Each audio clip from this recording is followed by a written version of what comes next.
Bonsoir ou bonjour et bienvenue sur l'émission L'Audio en écrit. Nous sommes dans la joie de pouvoir passer du temps avec le Seigneur dans sa parole et avec vous. Voilà. Donc, avant de commencer ce partage, nous allons remettre le moment entre les mains de notre Père Céleste. Amen. Seigneur, nous voulons te bénir pour ce moment, Seigneur, pour ce temps de confinement, Seigneur, où nous voulons chercher ta présence, Seigneur, Papa. Vraiment, revoir nos fondations avec toi, revoir nos fondements, restaurer nos fondements avec toi, Seigneur, pour avancer, Seigneur, dans tes voies et dans l'obéissance à ta parole, à tes commandements, au nom de Yahushua. Amen.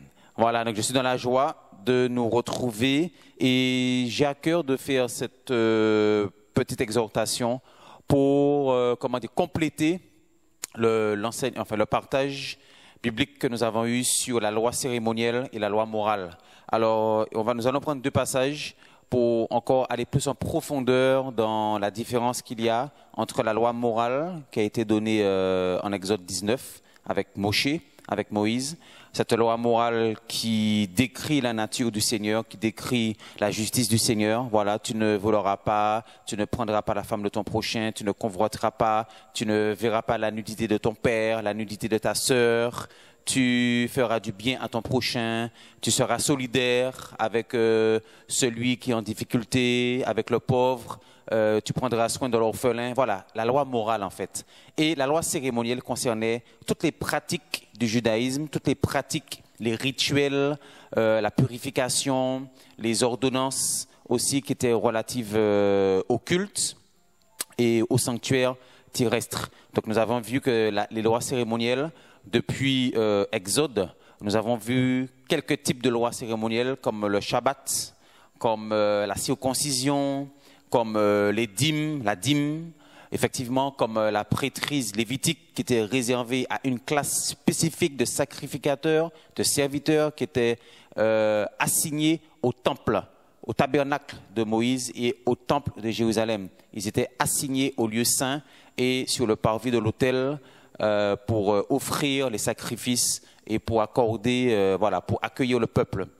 Et nous avions vu que toutes ces pratiques, effectivement, de la loi mosaïque, se retrouvent malheureusement dans beaucoup d'assemblées, dans la chrétienté, dans les églises.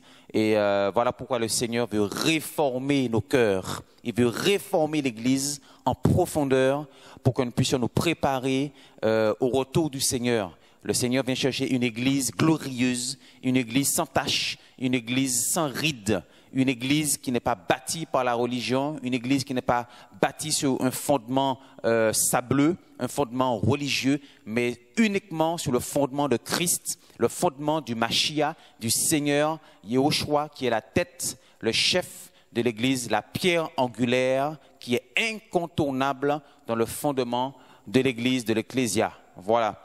Alors, nous allons prendre juste deux passages, Hébreux, chapitre 9, verset 26, pour bien comprendre, en fait, que les lois cérémonielles étaient données pour un temps. Alors, les lois cérémonielles perpétuelles, en hébreu, alors je vais juste le marquer, c'est une recherche. Alors, vous allez voir que j'insiste parfois avec les recherches sur le lexique, hein. Nous avons plusieurs types de lexiques sur Internet. Et en hébreu, perpétuel, donc on avait vu perpétuel. En hébreu, c'est tamid.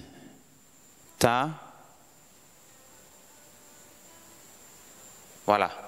En hébreu, c'est tamid, qui veut dire d'une manière continue, d'une manière incessante, d'une manière continuelle, jusqu'à un temps donné. Alors voilà, donc perpétuel, quand on fait des recherches en hébreu, puisque le livre, la première alliance a été écrite en hébreu, traduite en français, donc nous voyons que c'est tamid. Voilà, donc ça c'est important à noter. Et lors du partage biblique de la fois passée, de la fois dernière, nous avions dit que l'aspect perpétuel dans l'esprit des Juifs, dans l'esprit du peuple hébreu, concernait un temps donné jusqu'à la venue du Mashiach, jusqu'à la venue du Seigneur Yahushua. Puisque dans les Écritures, nous voyons que depuis la Genèse, en Genèse 49, nous allons le lire rapidement. Alors non, nous avions dit Hébreux 9, verset 26. Alors Hébreux 9, verset 26, il est dit « Autrement, il aurait fallu qu'il ait souffert plusieurs fois depuis la création du monde. » Ici, il est parlé du sacrifice de Yeshua, mais maintenant, à l'achèvement des âges, il s'est manifesté une seule fois pour l'abolition du péché par son sacrifice. Et ici, nous voyons quelque chose de très intéressant, mais maintenant, à l'achèvement des âges, il s'est manifesté, qui? Le Seigneur, Yahushua HaMashiach, il s'est manifesté une seule fois pour l'abolition du péché. Donc nous voyons ici que le Seigneur Yahushua s'est manifesté à l'achèvement des âges. De quel âge il nous est parlé? Nous voyons qu'il y a plusieurs types d'âges dans la parole. Nous voyons qu'il y a l'âge d'Adam, de Adam jusqu'au déluge. Ça, c'est le premier. Voilà, c'est un type d'âge. Il y a un autre type d'âge qui concerne de la période du déluge jusqu'à Abraham. Voilà, puisque le Seigneur a traité une alliance avec Abraham et surtout avec sa postérité en Genèse 17. Et nous voyons qu'il y a une période d'âge entre Abraham en Genèse 17 et Exode 19, où le Seigneur, par l'intermédiaire de Moïse, de Moshe, a traité une alliance avec les 10 commandements, bien sûr, et les autres commandements qui constituaient la loi morale et la loi cérémonielle et la loi civile. Donc nous voyons que ici, le Seigneur Jésus, le Seigneur Yahushua, nous enseigne au travers du livre des Hébreux qu'il est venu à l'achèvement des âges. Donc cette loi perpétuelle était valable jusqu'à sa venue. Et nous voyons donc que en Hébreux chapitre 9 au verset 10, nous allons voir encore un passage qui nous éclaire sur la temporalité des lois perpétuelles. Ce sont seulement des ordonnances charnelles portant sur des aliments, des boissons et divers lavages effectués au moyen de l'eau et imposés jusqu'au temps de la réforme. Même dans la Bible, nous trouvons le mot réforme.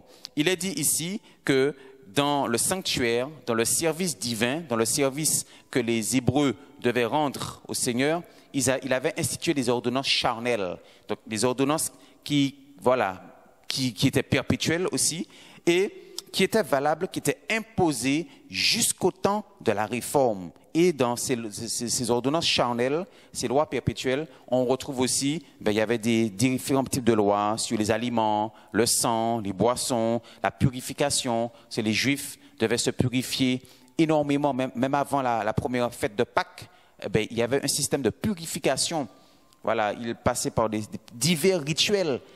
Et ici, nous voyons que toutes ces lois, ces ordonnances perpétuelles étaient imposées jusqu'au temps de la réforme. Donc, à la venue du Mashiach, à la venue du Seigneur Jésus, nous voyons que est instauré un temps de réforme. Donc, nous passons d'une loi cérémonielle, d'une loi perpétuelle à la loi du Messie, à la loi royale, à la grâce. Voilà pourquoi Jean 1, 17 nous dit que la loi a été donnée par Moïse, mais la grâce et la vérité sont venues par Yeshua HaMashiach. Donc voilà, c'était un complément pour tous ceux et toutes celles qui ont suivi le partage biblique sur la loi cérémonielle. Nous voulions aller plus en profondeur pour aussi détailler en hébreu ce que veut dire perpétuel. Donc n'oublions pas que c'est vrai, selon la parole, ces lois cérémonielles étaient valables jusqu'à la venue du Messie, du Mashiach. Voilà pourquoi Jésus a dit en Matthieu 5, 17 qu'il n'est pas venu pour détruire la Torah, pour détruire la loi de Moïse, mais il est venu pour l'accomplir. Donc pour accomplir tout ce qui avait été dit sur lui dans les lois cérémonielles. Donc notamment l'agneau qui était présenté en holocauste perpétuel. Donc il y a eu beaucoup de choses qui se répétaient, et le peuple juif tournait les regards vers la tribu de Juda, la tribu de Yehuda, parce que c'est de la tribu de Yehuda que devait venir le Messie. Et souvenons-nous que le peuple juif aussi, il lisait souvent le livre du prophète Ésaïe qui annonçait la naissance du Mashiach, la naissance du Seigneur en acte 9, verset 5, où il est dit qu'un enfant nous est donné, un fils nous est né, et voilà, l'empire reposera sur ses épaules, et il donnera une paix sans fin au royaume, au trône de David et au royaume. Donc, les Juifs ils étaient dans une attente particulière, et pour preuve, actuellement en Israël, et depuis des années, quand on écoute les rabbins, on écoute un juif, on écoute même sur Internet, on voit certains enseignants juifs, ben, ils parlent du Mashiach. En fait, ils attendent le Mashiach. Pour eux, comme le monde est en train de se perdre, ben, ils parlent beaucoup du fait que le Mashiach revient. Le Mashiach, pour eux, le Mashiach de Ésaïe 9, 5. Le Mashiach de Ésaïe 7, 14. Alors qu'il est déjà venu. Donc, c'est pour vous dire que dans l'esprit juif, ils ont les regards tournés, à l'époque, ils avaient les regards tournés sur la venue du Messie.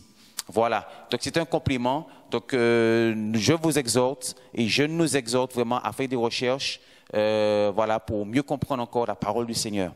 Amen. Que le Seigneur soit béni. Je vous encourage, je nous encourage à la prière, encore à suivre le Seigneur, à l'aimer de tout notre cœur. Et je vous dis à bientôt. Au revoir.